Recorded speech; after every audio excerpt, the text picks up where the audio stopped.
Hello, we are from Group 6 and we are going to present our study of predictive analytics approach for predicting customer bill payment failure in telecommunication company. For the background, internet has become an essential necessity with massive growth. In Indonesia, there is 221.6 million internet users, which is 79.5% of the population. IndiHome is part of Telkomsel since July 2023 that have 9.4 million customers across Indonesia. Monthly bill payment failures impact cash flow and operational efficiency, with limitations of current approach that only uses email and WhatsApp payment reminders, which didn't proactively prevent late payments. By using predictive analytics with machine learning, IndiHome can identify high-risk customers and implement solutions. We want to know which customer characteristics indicate a higher likelihood of bill payment failure. We want to know how accurate these predictive models classify potential defaulters and what kind of preventive actions can be implemented based on these predictions. For later reviews, we use a CRISP-DM framework that contains business understanding, data preparation, modeling, evaluation, and deployment. Here are some case studies having the same topic as ours. You can pause the screen to read the details.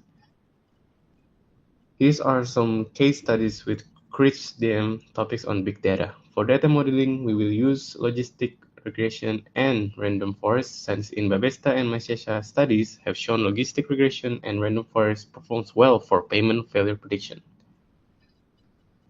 To build the predictive model, we need to define the data that will be used. The data consists of ARPU, loss, and payment failure.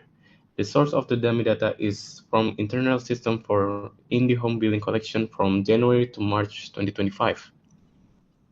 Data pre-processing.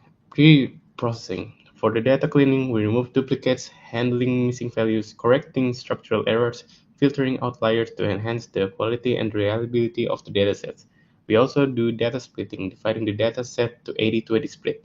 For the training set, we use 80% of the data, and testing set, we use 20%. This data splitting helps analyzing how well the model generalized new data.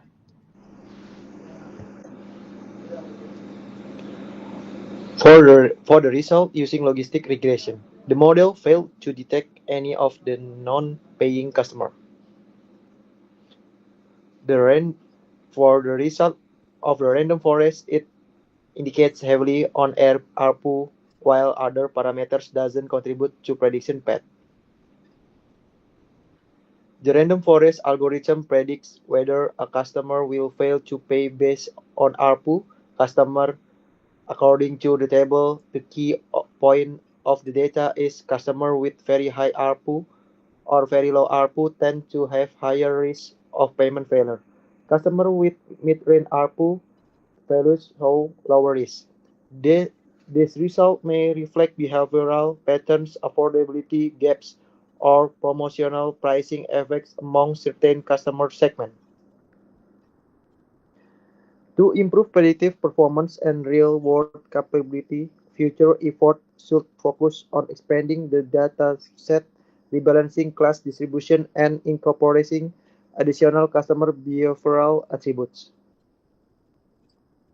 Despite the limitation, the analysis still provides useful foundation for future products features, especially when more data becomes available related to customer behavior. This early-stage model gave insight and can inform strategic initiatives such as personalized reminder to high-risk customer, overpayment plan to high-risk customer, limited overlike discounted price for high-risk customers.